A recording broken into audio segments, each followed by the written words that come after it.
Guys, I think I must found 2018's greatest waifu. Damn. She's precious. We will protect her. We will protect her. We will protect her with our lives. We will. I swear. Alright, let's fuck it. Let's start the review already.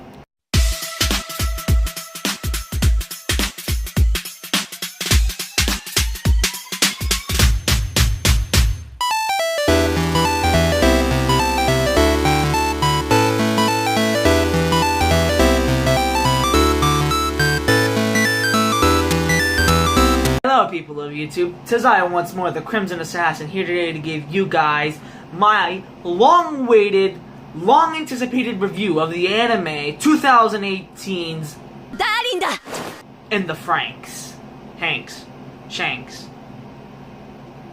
Hank. For the duration of this video, I'm calling it Darling in the FRANXXX for short, because it's very simple for me to say.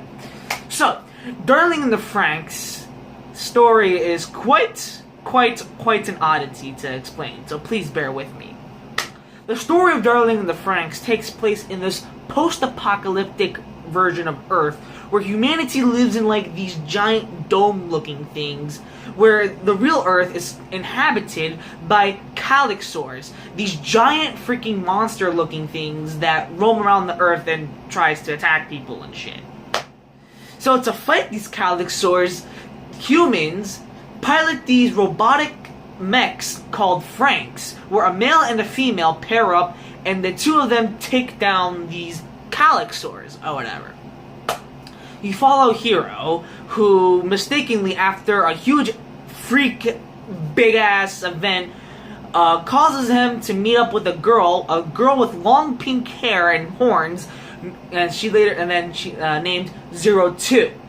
The two of them meet and decide, and through a huge circumstance, decides to partner up and team up against these calyxors.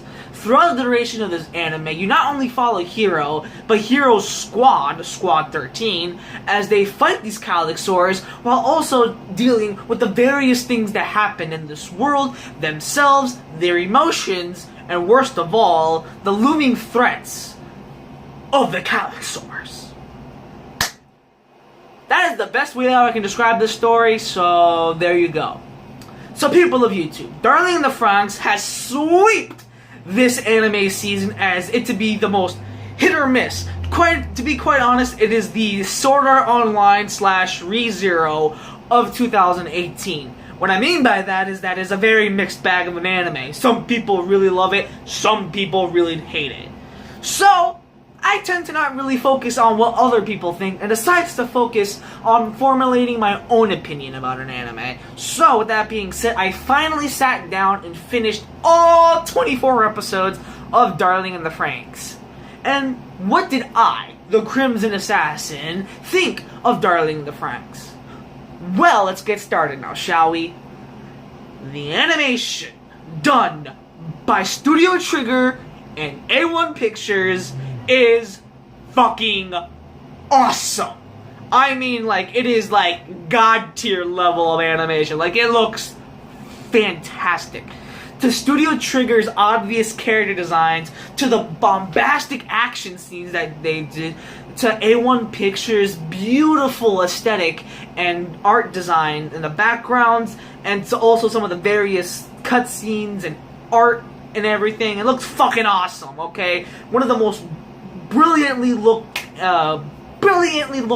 good-looking animes of 2018. It's like no surprise because, I mean, my god, people, this anime just looks fucking mwah out of mwah. Animation's solid. As I mentioned before, the action's fucking amazing, people of YouTube. I don't know what to say. And typically, I'm not a big fan of the mecha genre of anime, but I have to admit, the action was fucking awesome. I really had a kick out of watching the action of this anime. Definitely tell who did what. You could tell that Trigger and their fucking amazing action scenes because, well, it's Trigger, and Trigger is known for having very over-the-top and very beautiful fucking action. But you can also tell when A1 does their thing, when they're just talking and interacting, that kind of stuff. That's when, like, you can tell which did what. Also, you can definitely tell Trigger did a lot of the explosions, because explosions are awesome.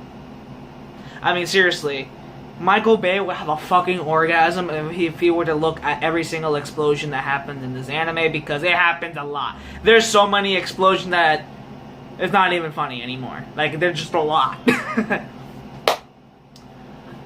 The story. It's good, to say the least. There were definitely a lot of moments where the story kinda falls flat, if I would say, because there's a lot of, I would say there's a lot of hits in the story. I feel like they hit the nail on a lot of things, but also it kind of missed the mark and missed so many fucking things, and even to the point where they waste certain things, which we're going to talk about in just a moment. But the story is solid. It will keep you engaged for the most part. I would say my least favorite things about the story is definitely some of the filler episodes of the anime, where you can tell some things were just there for padding purposes, and if you were to kind of skip some of these episodes, you probably would not really miss much of a thing, because they were never mentioned ever again. And also because they're just completely pointless. Like, if you were, like, you could tell when there's a filler episode going on, and you're just like, eh. But I'm gonna talk more in length about that when I get into my problems with the anime. But the story is pretty good. Not going to deny that part. The story is solid, to say the least. The characters. Well, the characters of this anime, some I really liked, some not so much. Let's start off with the characters I obviously did like. Without question, the best girl in 2018, without a doubt in my mind, without no fucking like second doubts or everything. No, definitely best girl of 2018, hands down, 02. As she is a part of an anime where majority of the characters are quite dull, she gives life to those characters, as she's very witty, very cheerful, very playful, but also can be taken very seriously, and someone who you do not want to fuck with. Also, she's a badass nonetheless. She can definitely handle herself, and also, she shares probably the best relationship with the series' main protagonists, Hiro. Now, Hiro, I'm kind of let down by it, or I don't really know how to feel about him, because he's your stereotypical bland generic main protagonist that literally all the girls fawn over, which we're going to talk about in just a second when we talk about. Regardless, though, Hiro is just your generic main character. Nothing really outstanding. He's just boring and bland. Not that inciting. Not that good. He's kind of just bland. I will admit, he is a very solid main protagonist. Not that he's bad. He's just sometimes very poorly executed. But regardless, though, I thought he was a pretty solid main character. For the most part. Goro. Probably one of the best MVPs of this anime, as this dude literally is best boy. He's the best boy in 2018. I'm not kidding. He's actually really cool. He's a really cool dude. I really like Goro. The best way I could describe him is basically he's Hiro's the best friend character, but he's the best friend character done right, and also kind of gets the shaft, to say the least. Which I'm very upset about, but then again, we'll talk about that when we get to my issues. Sorry for foreshadowing too much. Ichigo. Now, here's a character that is a hit or miss, because she's a very, very controversial character. Now then, there's two aspects of Ichigo. One that I really like, and one that I really don't like. The thing that I like about Ichigo, because Ichigo is the leader, and she does certain things in the anime where is unbecoming of a leader, but it's something that a leader should do. I really can't say much because that'll dive into spoilers, but let's just say I liked the leader aspect of Ichigo. Her as a leader. A leader! As something else, we'll talk about that in just a moment. Mitsuru. I like the dude. The dude was pretty cool. Hands down, I mean, he wasn't really I felt like he was the most developed character, as he first comes off as like this very cold, distant character, but as soon as he actually forms a really good relationship with a girl in the anime named called Kokoro, and their bond is just so fucking cute. Oh my god! And they get like the worst treatment ever. Like Jesus, like they fucked it up with this couple, but they kind of rekindled it at the end, and I kind of like that change.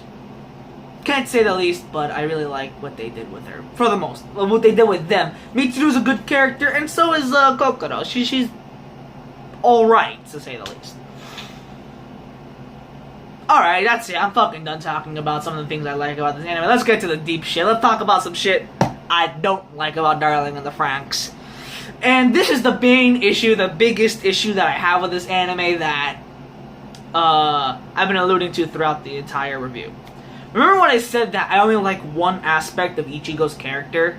And that's the leader aspect. As yes, I understand the actions that she does is what a leader should do. A leader should think for her group, think for those who are around her. I get that. I like that aspect. The second thing I didn't like about Ichigo was the love interest. And also, this all ties into the biggest issue I have with this anime, and that's the fact some of the romance is fucking terrible. It's bad. It's just really bad. Outside of the relationship between Hiro and 02, that I already said that it was fucking great. I love them as a couple. They're very cute. They're very dynamic, and I love them to death. They are a power couple, and they're the best couple in this anime, without question. The best couple of 2018, the best girl of 2018. But also, you know, just the other romances, kind of, some were hit misses. A lot of misses. There were a lot of misses. For example, and probably the biggest fucking example, the romance with Hiro and Ichigo. What a fucking complete letdown. And the thing is, the anime was setting this romance or this relationship up throughout the duration of the anime, yet nothing comes about it throughout the end. In the end, it just...